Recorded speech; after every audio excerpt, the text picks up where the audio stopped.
오늘은 우리 삶의 현실에서 가장 큰 부분을 차지하는 돈이라는 주제, 그 중에서도 황혼기에 마주하게 되는 재정적 압박과 노후자금 관리의 어려움에 대한 이야기를 나누어 볼까 합니다.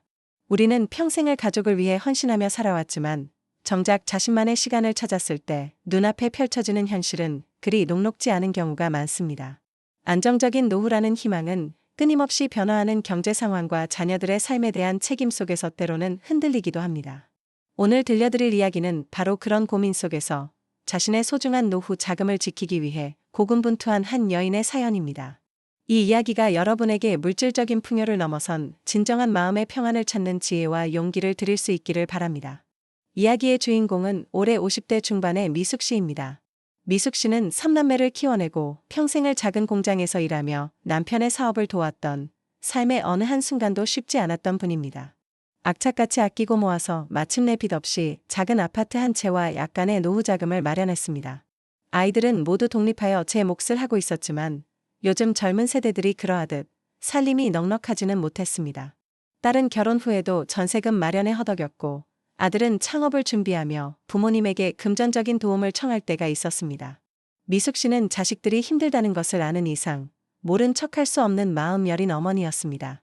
자신의 노후보다는 자식들의 앞날이 먼저였습니다. 남편은 이미 몇 년 전 정년퇴직을 했고 연금과 퇴직금으로는 생활하기에 빠듯했습니다. 미숙 씨도 작은 아르바이트를 시작하려 했지만 이 나이에 할 수 있는 일은 많지 않았습니다. 병원 진료비, 약값 등 나이가 들수록 돈 나갈 곳은 점점 늘어났습니다. 은퇴 후에는 여유롭게 살자던 젊은 시절의 꿈은 희미해져 갔습니다. 이러다 나중에 병원에라도 크게 신세를 지게 되면 자식들에게 부담이 될 텐데 하는 걱정이 미숙 씨의 마음을 짓눌렀습니다. 그녀는 늘 마음속으로 외쳤습니다. 돈이 더 필요해. 어떻게든 돈을 더 벌어야 해. 그러던 어느 날 미숙 씨는 동네 주민센터에서 우연히 스마트폰 활용 교육을 듣게 되었습니다. 교육을 통해 온라인 커뮤니티에 가입했고 그곳에서 활발하게 활동하는 동갑내기 친구 말숙 씨를 알게 되었습니다. 말숙 씨는 늘 최신 유행의 옷을 입고 명품 가방을 들고 다니는 세련된 여인이었습니다. 그녀는 자신을 은퇴 후 제2의 인생을 멋지게 살고 있는 워커홀릭이라 소개했습니다. 말숙 씨는 주변 사람들에게 늘 밝은 에너지와 자신감을 내뿜었고 나도 평생 고생만 하다가 이제서야 나를 위한 삶을 찾았다고 말하며 미숙 씨의 부러움을 샀습니다. 어느 날 말숙 씨는 미숙 씨에게 솔깃한 제안을 했습니다. 미숙 씨, 요즘 세상에 가만히 있으면 안 돼요. 젊은 사람들은 다 아름아름 좋은 정보로 돈 불리고 있어요. 우리라고 가만히 있을 수 없죠. 말숙 씨는 자신이 오래전부터 인연을 맺어온 해외 무역 투자 회사를 소개해 주었습니다. 유망한 신흥국에 직접 투자하여 단기간에 고수익을 창출하는 프로그램이라며 원금 손실 위험은 거의 없고 최소 연 20% 이상의 수익률을 보장한다는 것이었습니다. 이건 우리가 생각하는 주식 투자와는 차원이 달라요. 특정 국가의 인프라 사업에 직접 투자하는 거라 안정성이 확실해요. 저도 벌써 이 돈으로 집 한 채 더 마련했다니까요. 말숙 씨는 자신의 성공 경험을 열정적으로 이야기하며 미숙 씨를 설득했습니다. 미숙 씨는 처음에는 의심스러웠습니다. 내가 이런 투자를 알아듣나? 혹시 사기 아닐까? 하는 불안감이 엄습했습니다. 하지만 말숙 씨의 진정성 있는 태도와 그녀의 번듯한 삶은 미숙 씨의 불안감을 조금씩 희석시켰습니다. 더욱이 믿을 만한 사람의 좋은 정보라는 확신이 들기 시작했습니다. 그녀는 밤낮으로 고민했습니다. 이 돈이면 우리 애들 전세금 걱정 안 해도 될 텐데 나도 이젠 좀 여유롭게 살 수 있지 않을까. 결국 그녀는 남편에게는 말도 못하고 평생 모아둔 퇴직금과 아파트 담보대출까지 받아 총 2억 원을 말숙 씨가 추천한 투자회사로 송금했습니다. 돈을 보낸 뒤에도 미숙 씨는 며칠 밤낮을 불안감에 시달렸습니다. 다행히도 처음 몇 달 동안은 약속대로 매달 통장에 꼬박꼬박 이자가 입금되었습니다. 역시 말숙 씨를 믿길 잘했어. 미숙 씨는 안도했고 그녀의 불안감은 점차 확신으로 바뀌었습니다. 투자 수익금으로 딸의 전세자금 대출 이자를 대신 갚아주기도 하고 아들에게 생활비를 넉넉히 보내주기도 했습니다. 자식들이 기뻐하는 모습을 보며 미숙 씨는 뿌듯했습니다. 내가 이렇게 자식들에게 힘이 되어줄 수 있다니. 이 성공 경험은 미숙 씨의 판단력을 흐리게 했습니다. 말숙 씨는 계속해서 지금이 절호의 기회다. 투자금을 더 늘리면 수익이 기하급수적으로 늘어난다며 추가 투자를 권유했습니다. 망설이던 미숙 씨는 결국 친구들과 동창들, 친인척들에게 좋은 투자 기회가 있다며 돈을 빌려 총 3억 원을 추가 투자했습니다. 이제 그녀가 투자한 금액은 총 5억 원에 달했습니다. 그녀의 삶은 기대감과 황금빛 미래에 대한 꿈으로 가득 찼습니다. 그러나 황금빛 꿈은 한순간에 검은 그림자로 변했습니다. 어느 날부터인가 약속된 이자가 들어오지 않았습니다. 처음에는 전산 오류라고 하더니 다음 달에는 현지 경제 사정이 악화되어 일시적인 지급 지연이라는 안내만 돌아왔습니다. 미숙 씨는 밤잠을 설쳤습니다. 매일 투자회사의 상담원에게 전화를 걸었지만 답변은 늘 같았습니다. 조금만 더 기다려달라. 불안감은 점점 더 깊어졌고 그녀는 이제 더 이상 잠을 이룰 수 없었습니다. 빌린 돈의 이자 날짜는 다가오는데 원금은 물론 이자조차 받을 수 없게 되자 미숙 씨는 극도의 스트레스에 시달렸습니다. 말숙 씨에게 연락을 했지만 말숙 씨는 자신도 같은 처지라며 조금만 더 기다리면 괜찮을 것이라는 무책임한 말만 반복했습니다. 그녀의 눈빛에는 미안함 대신 초조함이 가득했습니다. 미숙 씨는 직감했습니다. 당했구나. 모든 것이 물거품이 되었구나. 그제야 미숙 씨는 남편과 자녀들에게 모든 것을 털어놓았습니다. 남편은 아내의 이야기에 하늘이 무너지는 듯한 충격을 받았습니다. 평생을 성실하게 살아온 아내가 어떻게 이렇게 큰 돈을 허술하게 투자할 수 있는지 이해할 수 없었습니다. 여보, 당신 정신이 나간 것 아니야? 그 돈이 어떤 돈인데? 우리 노후 자금이 어떻게 될 줄 알고? 그의 목소리는 분노와 절망으로 가득했습니다. 자식들 또한 경악을 금치 못했습니다.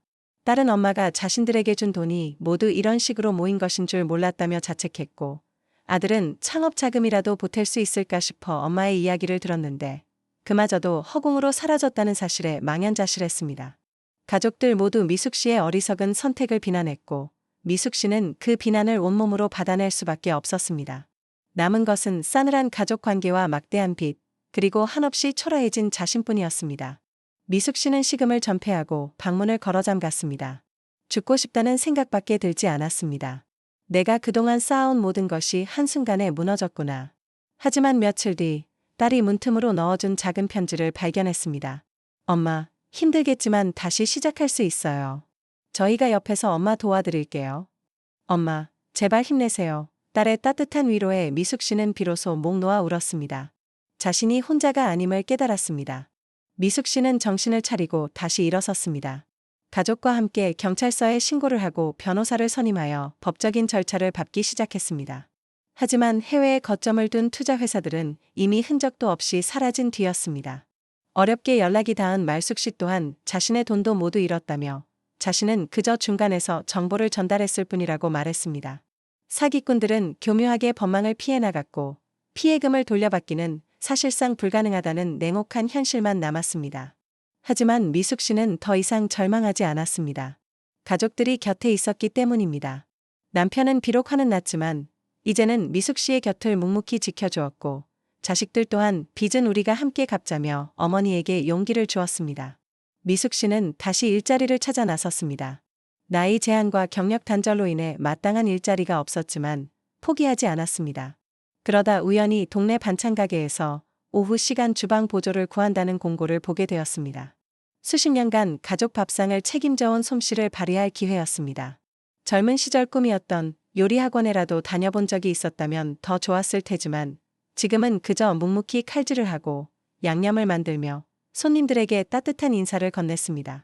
월급은 넉넉지 않았지만 자신의 힘으로 번 돈으로 빚을 갚아나가는 것은 큰 보람이었습니다. 그녀의 성실함과 밝은 미소는 손님들의 마음을 사로잡았고 얼마 지나지 않아 미숙신의 반찬이라는 소문이 돌기 시작했습니다. 가게 사장님은 그녀의 요리 솜씨를 인정하여 새로운 메뉴 개발에도 참여하게 했습니다. 미숙 씨는 반찬 가게 일을 하면서도 틈틈이 스마트폰으로 소액 투자와 자산 관리에 대한 정보를 공부했습니다. 이제는 과거의 어리석음을 되풀이하지 않기 위해 더 신중하고 현명해져야 함을 깨달았기 때문입니다. 그녀는 잃었던 돈을 만회하기보다는 잃었던 나 자신과 잃었던 신뢰를 되찾는 데 집중했습니다. 반찬 가게에서 만난 동료들과 소소한 이야기를 나누고 맛있는 음식을 함께 만들어가는 과정은 그녀의 마음을 치유해 주었습니다. 점차 시간이 흘러 빚은 줄어들고 그녀의 통장에는 다시 조금씩 돈이 모이기 시작했습니다. 이제 미숙 씨의 노후는 예전처럼 풍요롭지는 못할지도 모릅니다. 하지만 그녀는 더 이상 불안해하지 않습니다. 자신의 경험을 통해 얻은 교훈은 그 어떤 물질적 자산보다 값진 것이었습니다. 그녀는 깨달았습니다. 진정한 노후의 안정은 얼마나 많은 돈을 가지고 있느냐가 아니라 위기 속에서도 나 자신을 믿고 일어설 수 있는 용기와 곁에서 함께 해주는 소중한 가족에게서 온다는 것을요. 그녀는 이제 매일 아침 자신의 손으로 만든 반찬을 손님들에게 내어주며 환하게 웃습니다. 그녀의 손맛은 따뜻하고 그녀의 미소는 빛납니다. 황금빛 노후는 아닐지라도 그녀는 진정으로 빛나는 삶을 살고 있었습니다. 미숙 씨의 이야기는 우리에게 깊은 울림을 전해줍니다. 은퇴 후에도 끝나지 않는 재정적 압박과 혹시 더 나은 기회가 아닐까 하는 인간적인 욕망은 누구에게나 찾아올 수 있습니다. 하지만 문제는 바로 이 욕망이 우리의 판단력을 흐리게 하고 검증되지 않은 정보나 주변인의 말에 의존하여 성급한 결정을 내리게 만든다는 것입니다.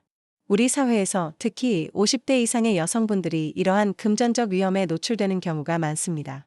자녀를 돕고 싶은 마음, 안정적인 노후를 보내고 싶은 간절한 마음을 이용하는 교묘한 사기 수법은 항상 우리 주변을 맴돌고 있습니다. 지나치게 높은 수익을 보장하거나 원금을 보장한다며 빠른 결정을 종용하는 투자는 일단 의심해야 합니다. 아무리 가까운 지인의 말이라 하더라도 반드시 스스로 정보를 확인하고 금융감독원이나 은행 등 공신력 있는 기관의 전문가와 충분히 상의해야 합니다. 절대 남에게 돈을 맡기거나 빌려주는 형태의 투자는 피해야 합니다.